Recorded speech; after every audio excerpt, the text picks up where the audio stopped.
First and foremost, this right here is your sign to stop choking that chicken, get on your feet, and become the greatest man you could have ever possibly imagined you would ever become in your entire fucking life. And with that being said, welcome to another video here on Blue Jay Nation. We're gonna cut straight to the point. As you can see in the title, I am going to be giving you an inside look on how semen retention changed my entire life. Now I'm gonna start by saying this is a bit uncomfortable because it's not something that I ever thought I'd actually publicly talk about, but I realized that it could be something that helps a lot of young men or older men in becoming their greatest selves. So I would like to share with you an inside look on how I became the awesome guy I am today. Before we get into it, I want you to leave down in the comment section if this is your first time even considering a semen retention journey. And if it's not and you have some experience, then I would like for you to comment down one of your testimonials and how it changed your life as well. Give some of the other people watching this video a reason to be excited and let them know that it's definitely worth giving it a shot at the very least. So without further ado, let's get right into it, and I'm gonna tell you guys how it began. We're gonna start way back to the beginning of everything. I'm a 14-year-old in high school, you feel me? This is before I ever knew anything at all about choking the chicken, spanking the meat, whatever you want to call it.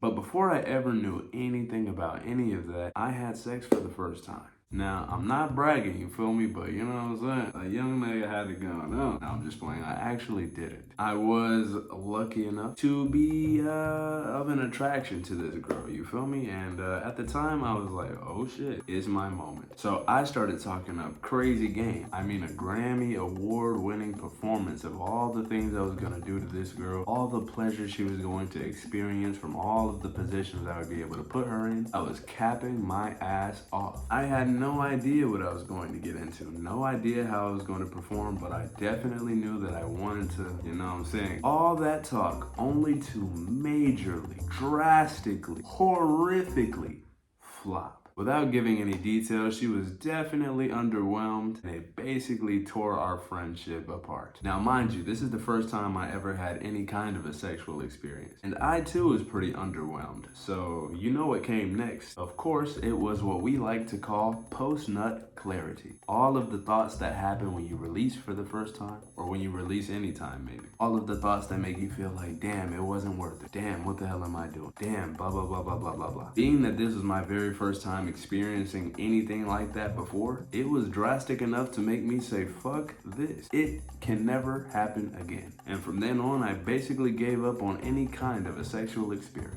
I know, tragic. It wasn't until about a year later that I started to kind of feel some rancor. In Spanish, that means kind of like a grudge, you feel me? Yes, I speak Spanish too. It was one of the powers that came from finally learning how to retain my fucking seed. But we'll get to that another time. Hey. Anyway, about a year later, I started to realize, like, damn, you know what? Maybe I do want to give this another shot. I just don't want to be embarrassed like I was before, because that shit was terrible. I happened to be in gym class one day, and I heard a bunch of guys over here like talking about something that I found kind of interesting and also very intimidating. But they were talking about their favorite stars and why they're their favorites, why they look so good, you know, body type, and all the tricks that they were good at doing. And I was like, what the fuck are you guys talking about?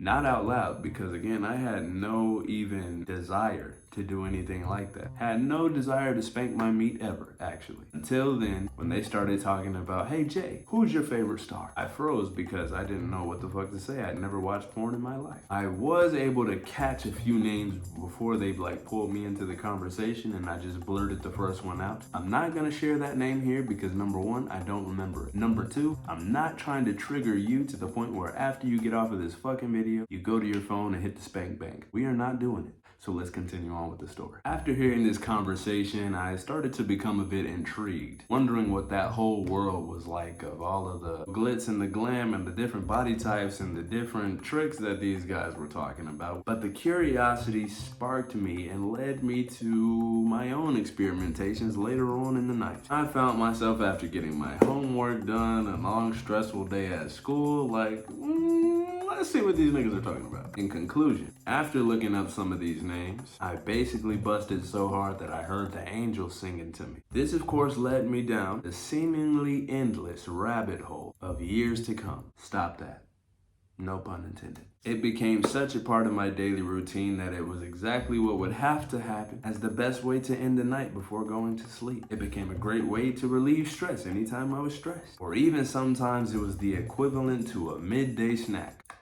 Or a couple of midday snacks. Basically, it became very normal, just like how I noticed it was something super normalized with all of the other guys at school. They made it seem like, duh, oh wait, you don't do this? Nigga, you're weird. I didn't want to be weird, you know, it was my first years in high school. I wanted to fit in with everybody, you know what I'm saying? Whenever there came a conversation to talk about the best stars, I wanted to be like, oh, check this one out. So it became a part of my life. And I do mean daily. It wasn't until years later, sometime during the pandemic lockdown, me and my family, we were living in Colombia, South America, ¿sabes? Which again, this is where I learned how to speak Spanish. And the pandemic over here, the lockdown lasted for about 6 months. 6 months living with nobody but my family members, and boy was that shit stressful. But this is when I began to notice basically how fucking trapped I was. I began to notice after a couple of different arguments of everybody just being fed up of being inside, trapped together with a bunch of different energies, just how weak of a man I was. I noticed that I would react to certain things that if I were a stronger man, I wouldn't give a shit about. I started to feel very insecure, weak-minded, unmotivated, emotionally unstable, much less creative, and physically just a weak-ass bum. Basically, overall, a waste of oxygen, a waste of human being. After multiple arguments and being stuck in the quarantine crazy, all of a sudden out of nowhere, late night, before I was about to go punch the bag,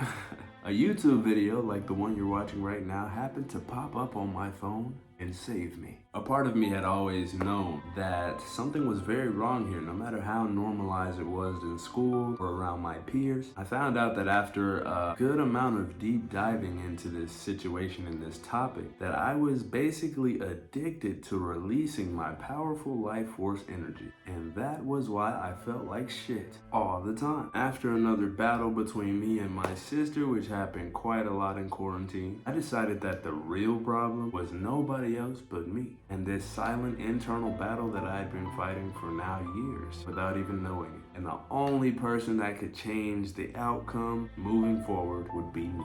It definitely took some trial and error, which I can definitely explain in another video showing you exactly how the process went. Not exactly how, because we definitely don't want to get too close, you know what I'm saying? Chill out, calm it down. But the more that I put this into practice and daily routine of retaining my seed and retaining my life force energy, my entire life began to change around me. I became way more energetic and motivated to go and work out and create better things and opportunities for myself. I started to exercise a lot more. I realized that when I did exercise, I became so much stronger than I'd ever been in my life. I went and started jogging a lot more and realized that I could hold a steady pace for a much longer amount of time and even run longer distances shorter than I ever could. My creativity definitely shot up the roof. Like, I became so creative that it was very easy to create even these awesome opportunities in life for me. It got to the point where I eventually became a model, a tattoo artist, a dancer, a performing artist, amateur boxer. I even got to a point where people started to call me out to be in the music videos of these like nationally famous artists like Kevin Roldan, Piso 21, Niejo, which are all pretty much like Colombian legends at this point. Everybody knows who they are.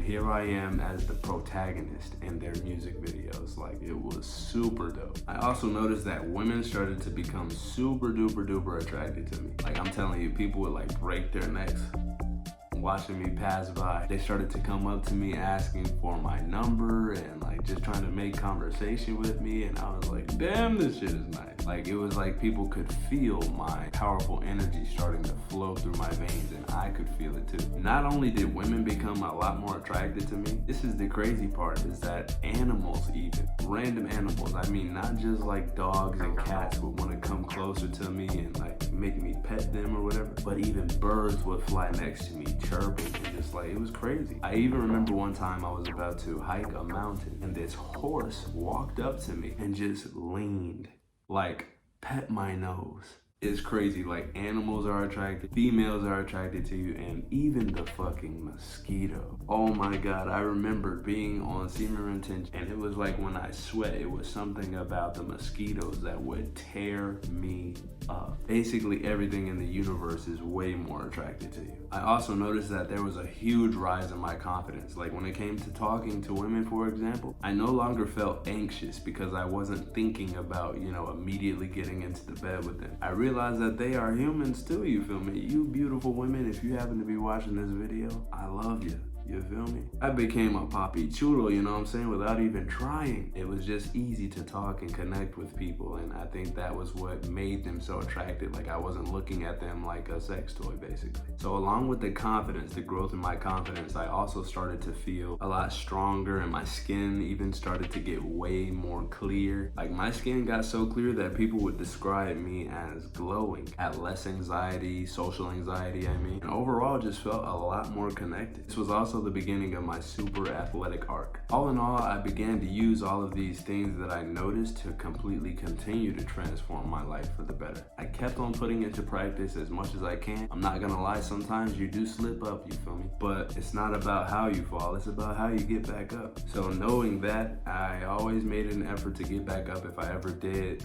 relapse and just get back on the ball. I stopped counting the days because then it's just like counting the next days until you can finally bust again, and that basically defeats the whole purpose. It started to become a lifestyle that I was proud of living because it just wasn't worth me robbing myself of that magical energy. I even started to grow my hair out around this time so that I could eventually start my lock journey, which is going very well now. I can feel all the power that I retained during those days until this point, and I continue to see them grow out of my scalp consciousness and feel my growth progress through the years, and I feel like the locks are like a great reminder of how far I've come. But basically, that is how this journey changed my life altogether, and I hope that you got something from this video. Maybe a spark of motivation, maybe you learned something. I want to do another video about this topic, showing you basically a system that helped me to really get through those hard days. If you're interested in that, make sure to leave it down in the comment section. I will be happy to give you guys a little step forward in helping you to achieve the greatness that I feel that I've been able to achieve. That being said, I hope you guys enjoyed the video. Make sure to leave a like, share this video with somebody else you think might need it, leave a comment, make sure to subscribe, hit that button, you feel me, because we're on a great journey together. I want to bring you along with me, you know what I'm saying? Let's keep on growing, you feel me, and get to it, you know what I'm saying? So with that being said, I hope you have a great day or night, whatever time it is you're watching this. Until next time in the next video, deuces.